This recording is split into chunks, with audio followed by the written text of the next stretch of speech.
Hello, Midlife Nerded here with another Carpenter classic, Escape from New York, released in 1981. I'm not sure if it's the eye patch, the snake tattoo, the attitude, or the name that makes Snake Plissken such an iconic cult character. I'm not a fool, Plissken. Call me Snake. I told you I wasn't a fool, Plissken. Call me Snake. We heard of you too, Plissken. Call me Snake. Or perhaps it's just the violent dystopian setting. Bit like New York now, really. Or the badass straight man acting from Kurt Russell. Snake's character has simply become iconic, being immortalised in video games as heavily influencing the character for Solid Snake in Metal Gear Solid, particularly the second and third games. Carpenter actually had to fight for Kurt to be in the movie at all, as he was best known for those Disney roles. Carpenter had worked with him on Elvis, and fun fact is that Kurt's first film role ever was kicking Elvis in the shin. Are you drunk? No kidding. I'll tell you what. If you kick me in the shin real hard, I'll give you a quarter. Okay, go ahead, play it. Ah! Whew. It's a good one. It's a good one, boy. Adams. They're all nuts. Executives at the studio originally wanted Tommy Lee Jones, Charles Bronson and Chuck Norris for the role because of the Disney Association. Carpenter thought they weren't right for the part, thank heavens, and obviously won the battle, immortalising Kurt Russell forever as Snake Plissken. At the time, Russell described his character as a mercenary, with his fighting a combination of Bruce Lee, the Exterminator and Darth Vader, with Eastwood's vocalness.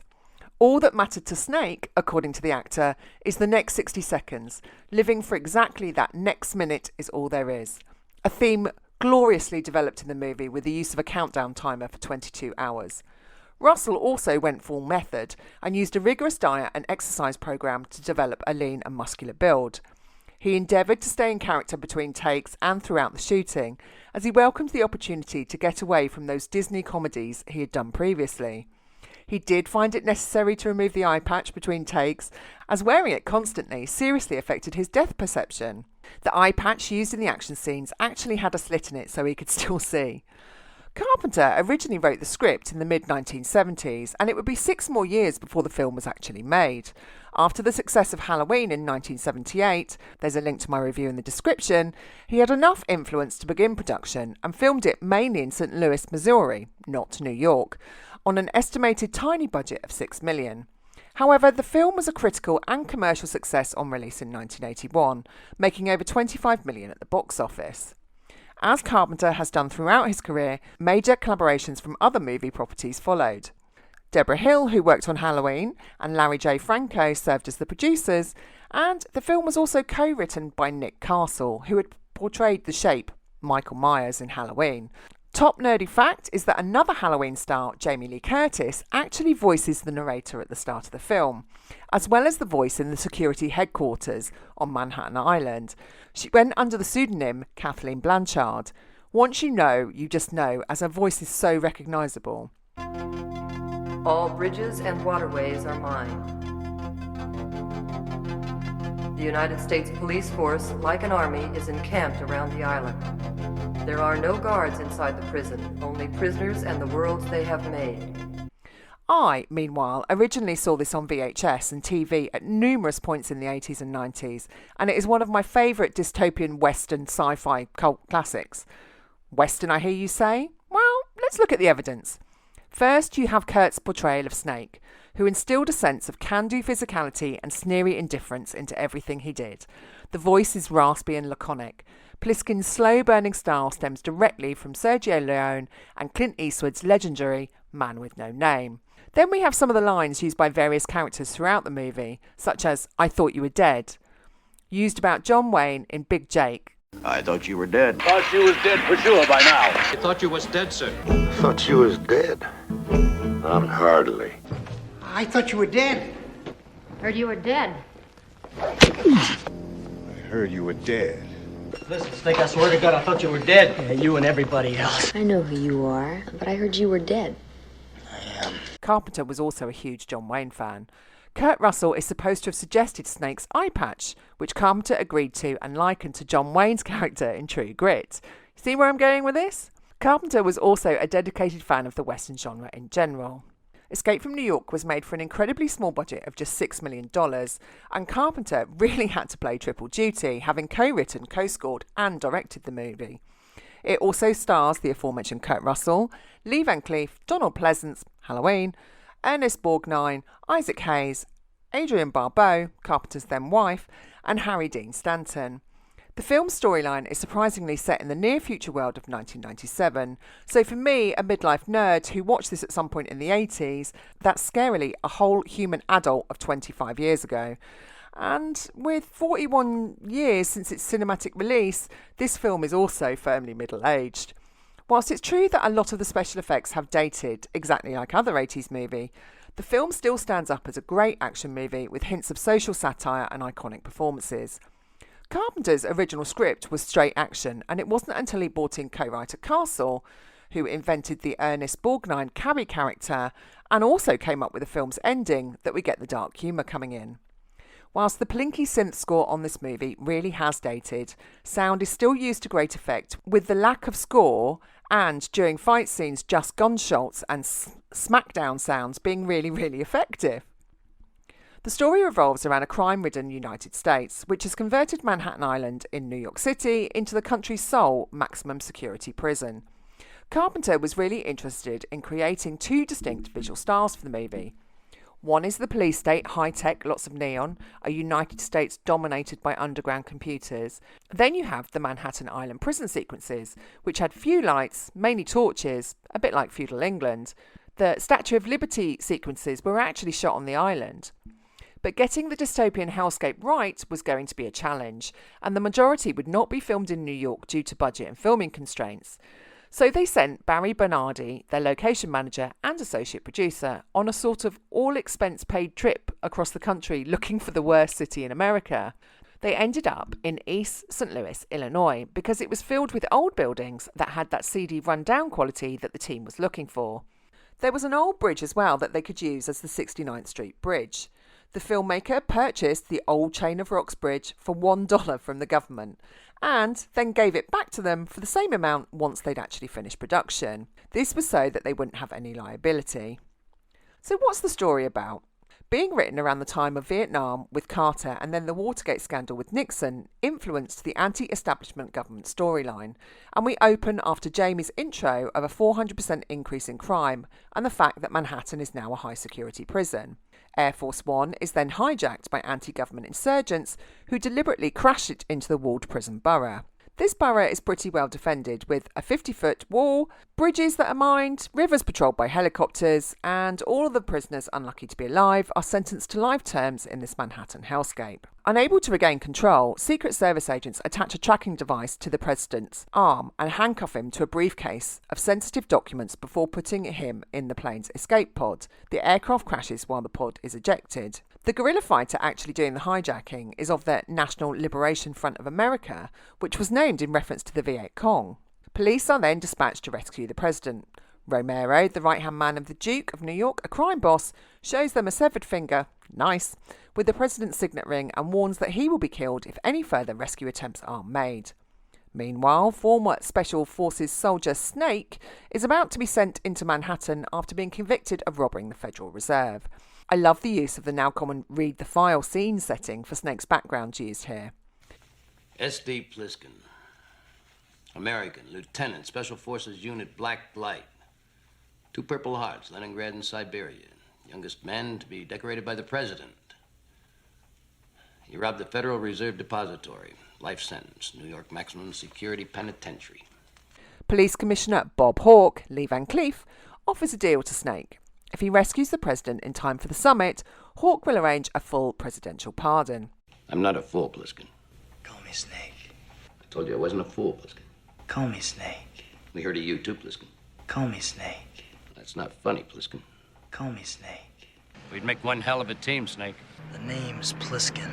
To keep Snake from going rogue, Hawke has him injected with micro-explosives that will sever his carotid arteries in 22 hours. If Snake is successful, Hawke will neutralise the explosive. This is a great use of the countdown timer, and I love that this adds so much tension with constant shots throughout the movie of this red timer watch. This feels almost Hitchcock in its application. The blow-your-head-off device trope is also a staple in so many sci-fi action movies. Snake uses a stealth glider to land atop the World Trade Center, and as he pilots the glider into the city, 3 screens on his control panel display wireframe animations of the landing target.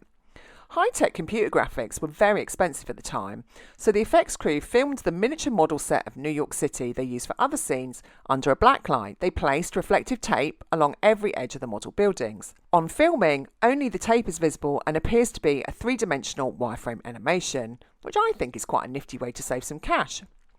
Snake follows the president's tracker to a vaudeville theatre, only to find it on the wrist of a deluded vagrant. Convinced the president is dead, Snake radios Hawk but is told that he will be shot down if he returns without the president. Nice. Inspecting the escape pod, Snake is ambushed by dozens of starving crazies and accidentally drops and destroys his radio while trying to flee. He is rescued by Cabby, Ernest Borgnine, played by a jovial old man, and the comedic relief who drives an armoured taxi. Cabby takes Snake to Harold Brain Hellman, Harry Dean Stanton. It's been a long time. You never told me you knew Snake Plissken, Brain. Isn't that great? Hey, Brain, I can use some gas if you can spare some. I'm glad you remember me. Yeah. Man should remember his past. Brain, a brilliant engineer, tells Snake that the Duke plans to lead a mass escape across the Queensborough Bridge by using the president as a human shield and following a landmine map that Brain has drawn up. Snake forces Brain and his girlfriend Maggie to lead him to the Duke's hideout at Grand Central Terminal.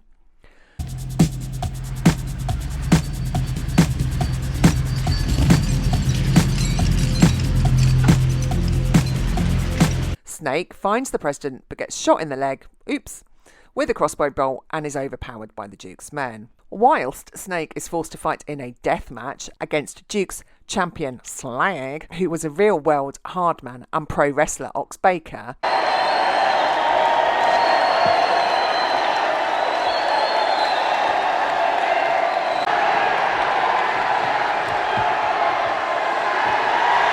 Come on, you've got to love the name Slag as well.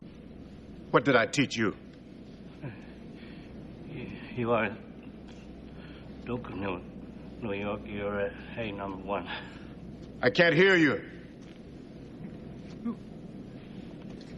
You are the Duke of New York. You're A number 1.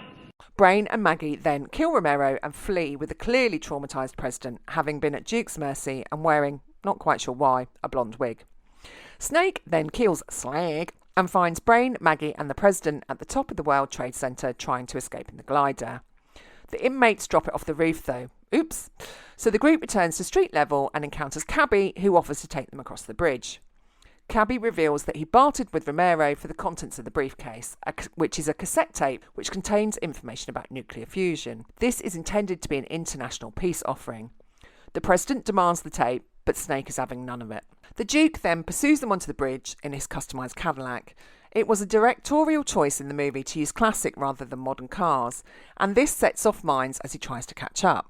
Brain guides Snake, but they still hit a mine, and Cabby is killed. As they continue on foot, Brain accidentally stumbles into another mine. A distraught Maggie sacrifices herself to slow down the Duke. Due to the tight budget constraints, Maggie's dead body scene was actually filmed in Carpenter's garage. Snake and the president then reach the containment wall, and the guards hoist the president up. The Duke opens fire with Snake's gun, killing the guards before Snake subdues him. He attempts to shoot Snake as he is being lifted up by the rope, but the president takes up a dead guard's rifle and violently guns down the Duke. The president at this point has clearly lost the plot. You're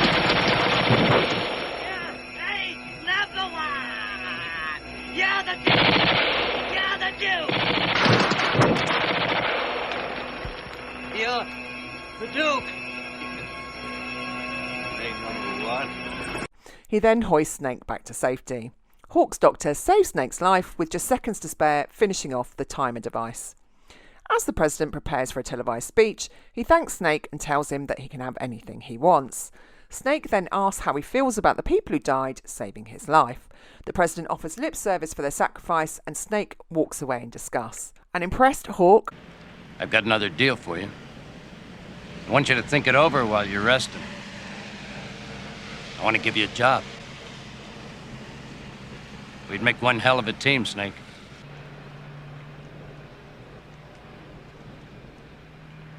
name's Plissken. The president's live speech then commences, and he plays the cassette tape, which plays Cabby's favourite song, Bandstand Boogie. As Snake walks away a free man, he tears the magnetic strip out of the real tape. So in summary, I'd put this film in the mid-range of Carpenter's offerings, and having rewatched it to write this review, I'm not surprised that it now feels a little stale, having influenced so many other films which younger audiences, rather than a midlifer like me, will no doubt have seen, not realising a lot of the concepts being offered up belong to this film and were simply expanded on. This is very much a product of its time and made on such a small budget. It's credited as well as the video games with having influences right the way from Cloverfield through to The Purge, and is even credited by novelist William Gibson, who created, or at least widely popularised, the cyberpunk genre with his 1984 novel Neuromancer, citing this movie as a major inspiration for that book. Kurt as Plissken remains iconic, and I will say it was refreshing to watch this male anti-hero, epitome of machismo. Modern Hollywood is about strong women, and whilst Adrienne puts in a strong tough girl performance, she's simultaneously great fun. You could level some criticism at how the Duke, Isaac Hayes, is portrayed, and describe him as one note without motivation. But not all villains have to have their entire backstory laid out, making them essentially grey characters. I've even read some reviews stating that when remade, that Snake should be black to offset Duke's melanin content. I suspect these reviews are just a commentary on our times, where you can't have straight white males playing the leads in anything anymore. Hell, if they made him one of the Alphabet Brigade, it would probably be remade in a heartbeat. This is a movie that doesn't take itself too seriously, but still has light touches of satire and follows an unfortunately all too close to modern politics story. You could even talk about how the crazies and tiered social structure of the world quite obviously reflects the drug, violent crime and homelessness problem that a modern 2022 New York has. But let's leave politics out of it. If you want a fun, cult 80s action sci-fi western to watch with some mates and revel in a bit of retro coolness, I'd recommend giving this a shot. And it gets a good 8 out of 10 from me and would be well worth the on-demand price on your streaming service of choice. So if you enjoyed this review, please like, subscribe and boop that bell button for more content. Also, just to let YouTube's algorithm know I exist. Thanks very much. I've been Midlife Nerded.